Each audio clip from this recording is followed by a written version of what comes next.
A ideia do Ezequiel Maia era achar um mecanismo que lhe permitisse rasgar o véu ou revestimento ilusório que dá o aspecto material às coisas. Ezequiel era idealista, negava abertamente a existência dos corpos. Corpo era uma ilusão do espírito, necessária aos fins práticos da vida, mas despida da menor parcela da realidade.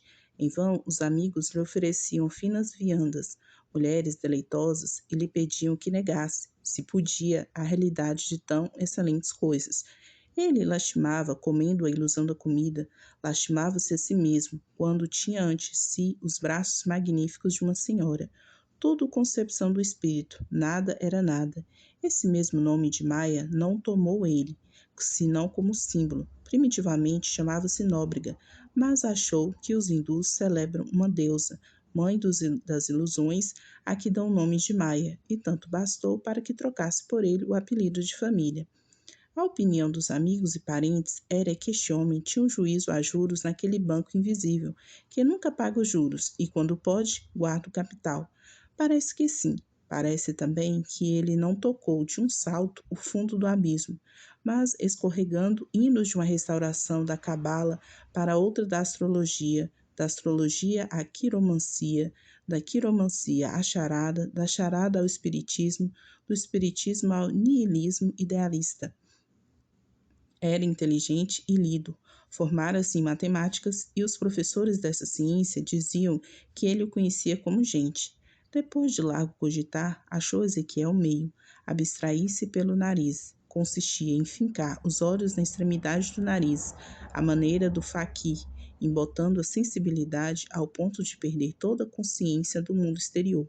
Cairia então o véu ilusório das coisas, entrar-se-ia no mundo exclusivo dos espíritos. Dito e feito, Ezequiel metia-se em casa, sentava-se na poltrona com as mãos espalmadas nos joelhos e os olhos na ponta do nariz. Pela afirmação dele, a abstração operava-se em 20 minutos e poderia fazer-se mais cedo, se ele não tivesse o nariz tão extenso.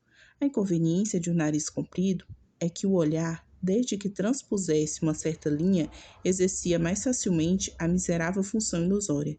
20 minutos, porém, era o prazo razoável de uma boa abstração. O Ezequiel ficava horas e horas, e às vezes dias e dias, sentado, sem se mexer, sem ver nem ouvir, e a família, um irmão e duas sobrinhas, preferia deixá-lo assim, a acordá-lo. Não se cansaria, ao menos na perpétua agitação do costume. Uma vez abstrato, dizia ele aos parentes e familiares, liberto-me da ilusão dos sentidos. A aparência da realidade extingue-se como se não fosse mais do que um fumo sutil, evaporado pela substância das coisas.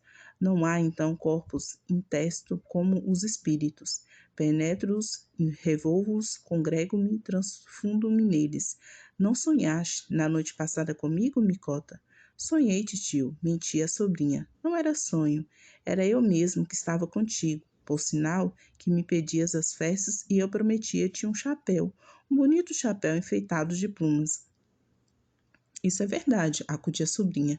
Tudo verdade, Micota, mas a verdade única e verdadeira não há outra. Não pode haver verdade contra verdade, assim como não há sol contra sol. As experiências do Ezequiel repetiram-se durante 6 meses. Nos 2 primeiros meses eram simples viagens universais. Percorria o globo e os planetas dentro de poucos minutos. Aniquilava os séculos, abrangia tudo, absorvia tudo, difundia-se em tudo. Saciou, assim, a primeira sede da abstração. No terceiro mês, começou uma série de excursões analíticas. Visitou primeiramente o espírito do padeiro da esquina, de um barbeiro, de um coronel, de um magistrado, vizinhos da mesma rua. Passou depois ao resto da paróquia, do distrito e da capital, e recolheu quantidade de observações interessantes. No quarto mês, empreendeu um estudo que lhe comeu 56 dias, achar a filiação das ideias e remontar a primeira ideia do homem. Escreveu sobre este assunto uma extensa memória, que provou a todas as luzes que uma ideia do homem foi o círculo, não sendo o homem simbolicamente outra coisa. Um círculo lógico, se o considerarmos na pura condição espiritual, e se o tomarmos com invólucro material, um círculo vicioso.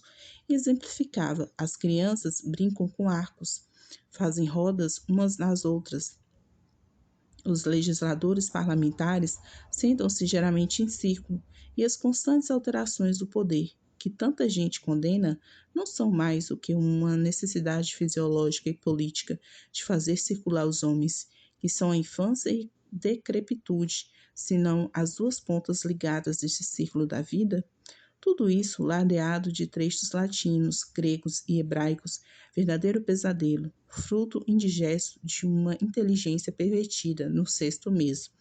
Ah, meus amigos, o sexto mês é que me trouxe um achado sublime, uma solução ao problema do senso moral, para os não cansar. Restringo-me ao exame comparativo que fiz em dois indivíduos da nossa rua, o Neves, do número 25, e o delegado. Sabem que eles ainda são parentes. E aí começou Ezequiel a narração tão extraordinária que os amigos não puderam ouvir sem algum interesse. Os dois vizinhos eram da mesma idade, mais ou menos, 40 e tantos anos, casados, com filhos, sendo que o Neves liquidara o negócio desde algum tempo e vivia das rendas, ao passo que o delegado continuara o negócio e justamente falira 13 semanas antes. Vocês lembram-se de ter visto o delegado entrar aqui em casa um dia muito triste? Ninguém se lembrava, mas todos disseram que sim. Desconfiei do negócio, continuou Ezequiel, abstraí-me e fui direto a ele. Achei-lhe a consciência agitada, gemendo, contorcendo-se. Perguntei-lhe o que era, se tinha praticado alguma morte. E respondeu-me que não, não praticara morte nem roubo, mas espancara a mulher. Metera-lhe as mãos na cara, sem motivo, por um assomo de cólera. Cólera passageira, disse-lhe, e uma vez que façam as pazes, estão feitas, acudiu ele. Zeferina perdoou-me tudo, chorando. Ah, doutor, é uma santa mulher. E então? Mas não posso esquecer que lhe dei. Não me perdoo isto. Sei que foi na cegueira da raiva, mas não posso perdoar-me, não posso. E a consciência tornou a doer-lhe, como a princípio, inquieta, convulsa. Dá cá aquele livro, Micota. Micota trouxe-lhe o livro, um livro manuscrito, em folho, capa de couro escuro e lavrado. O Ezequiel abriu na página 140, onde o nome do delegado estava escrito com esta nota: este homem possui o senso moral. Escrevera a nota, logo depois daquele episódio, e todas as experiências futuras não vieram senão confirmar-lhe a primeira observação. Sim, ele tem o senso moral, continuou Ezequiel. Vocês vão ver se me enganei. Dias depois, tendo me abstraído, fui logo a ele e achei-o na maior agitação. Adivinho, disse-lhe, houve outra expansão muscular, outra correção. Não me respondeu nada. A consciência mordia-se toda, presa de um furor extraordinário, como se apaziguasse de quando em quando. Aproveitei os intervalos para teimar com ele. Disse-me então que jurara falso para salvar um amigo. Ato de covardia e de impiedade. Para atenuá-lo, lembrava-se dos tormentos da véspera, da luta que sustentara antes de jazer a promessa de jurar falso. Recordava também a amizade antiga ao interessado, os favores recebidos, uns de recomendação, outros de amparo, alguns de dinheiro. Advertia na obrigação de retribuir os benefícios, na ridicularia de uma gratidão teórica, sentimental e nada mais. Quando ele amontoava essas razões de justificação ou desculpa, é que a consciência parecia tranquila, mas de repente todo o castelo voava a um piparote dessa palavra. Não devia ser jurado falso, e a consciência revolvia-se, frenética, desvairada, até que a própria fadiga lhe trazia algum descanso. Ezequiel referiu ainda outros casos, contou que o delegado, por sugestões de momento, faltara algumas vezes à verdade, que cada mentira a consciência raivosa dava sopapos em si mesma. Enfim, teve o desastre comercial e faliu. O sócio, para abrandar a inclemência dos fados, propôs-lhe um arranjo de escrituração. Delgado recusou, a pés juntos. Era roubar os credores. Não devia fazê-lo. Debalde, o sócio lhe demonstrara que não era roubar os credores, mas resguardar a família, coisa diferente. Delgado abanou a cabeça. Não e não. Preferia ficar pobre, miserável, mas honrado. Onde houvesse um recanto de cortiço e um pedaço de carne seca, podia viver. Demais tinha braços. Vieram as lágrimas da mulher, que lhe não pediu nada, mas trouxe as lágrimas e os filhos. Nem ao menos as crianças vieram chorando. Não, senhor. Vieram alegres, rindo, pulando muito, sublinhando assim a crueldade da fortuna, e o sócio ardilosamente ao ouvido. Ora, vamos, veja você se é lícito trair a confiança desses inocentes. Veja se Delgado afrouxou e cedeu. Não, nunca me há de esquecer o que então se passou naquela consciência, continuou Ezequiel. Era um tumulto, um clamor, uma convulsão diabólica, um ranger de dentes, uma coisa única.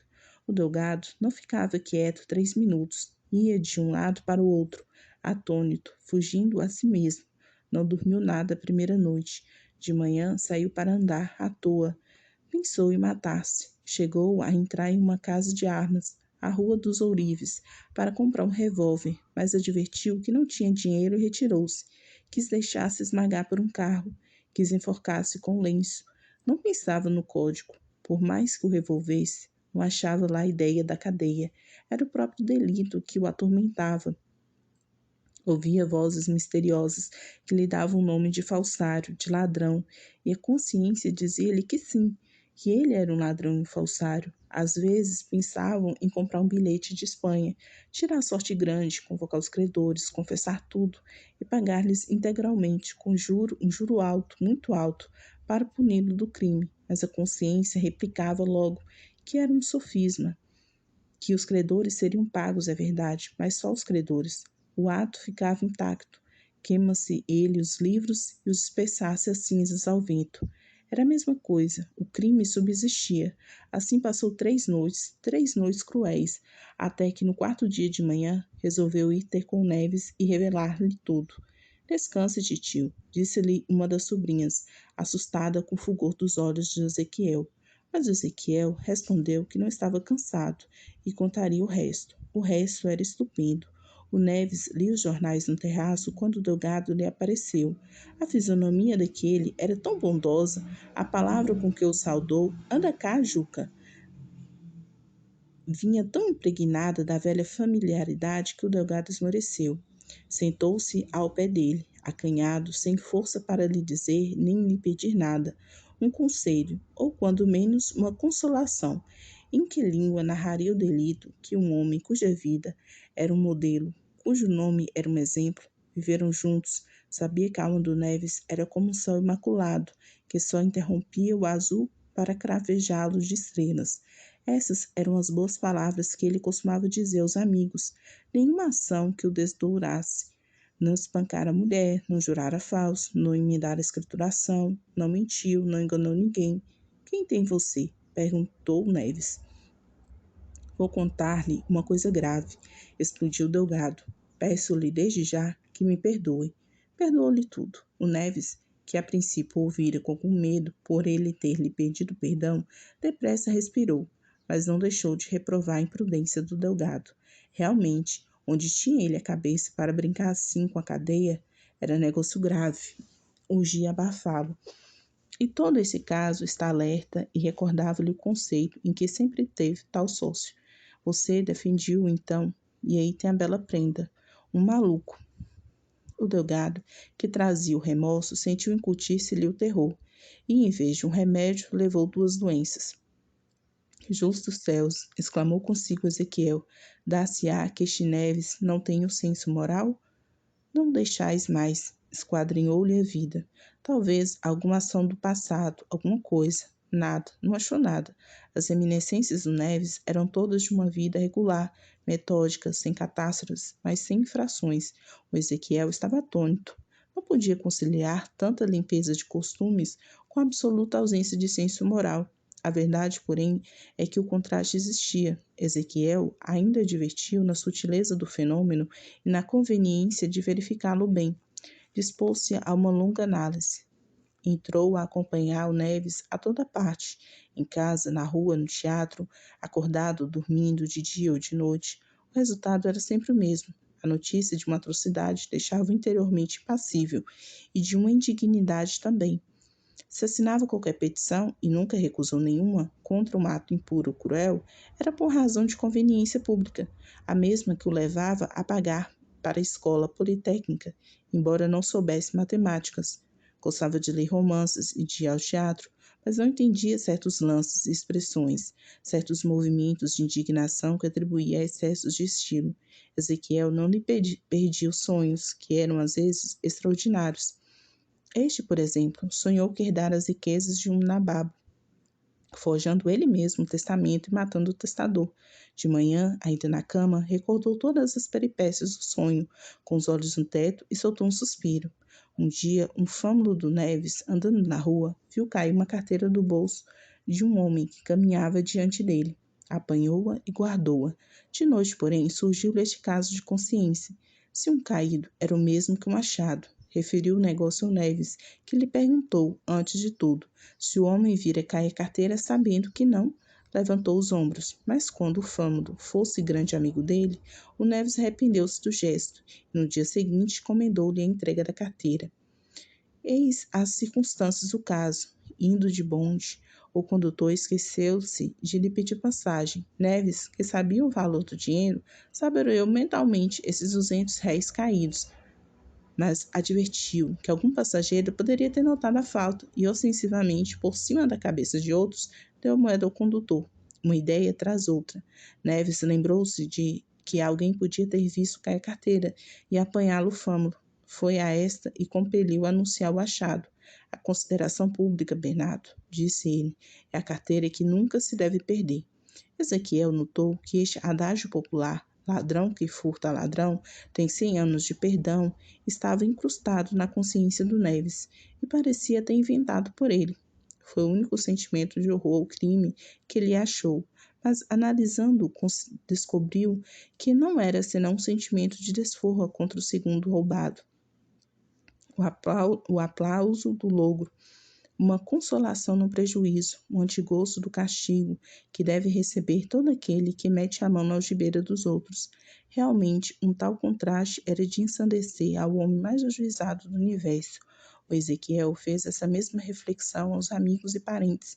Acrescentou que jurara aos seus deuses achar razão do contraste, ou suicidar-se. Sim, ou morreria, ou daria ao mundo civilizado a explicação de um fenômeno tão estupendo como a contradição da consciência do Neves com as suas ações exteriores. Enquanto ele falava assim, os olhos chamejavam muito. Micota, a um sinal do pai, foi buscar à janela uma das quartinhas d'água que ali estavam ao fresco e trouxe a Ezequiel. Profundo Ezequiel, tudo entendeu, mas aceitou a água, bebeu 2 ou 3 goles e sorriu para a sobrinha e continuou dizendo que sim, senhor, que acharia razão para que a formularia em um livro de 300 páginas. 300 páginas? Está ouvindo? Um livro grosso assim? E estendia 3 dedos. Depois descreveu o livro, 300 páginas com estampas, uma fotografia da consciência do Neves e outra das suas ações. Jurava que ia mandar o livro a todas as academias do universo, com essa conclusão em forma de epígrafe. Há virtualmente um pequeno número de gatunos que nunca furtaram um par de sapatos. Coitado, diziam os amigos descendo as escadas. Um homem de tanto talento.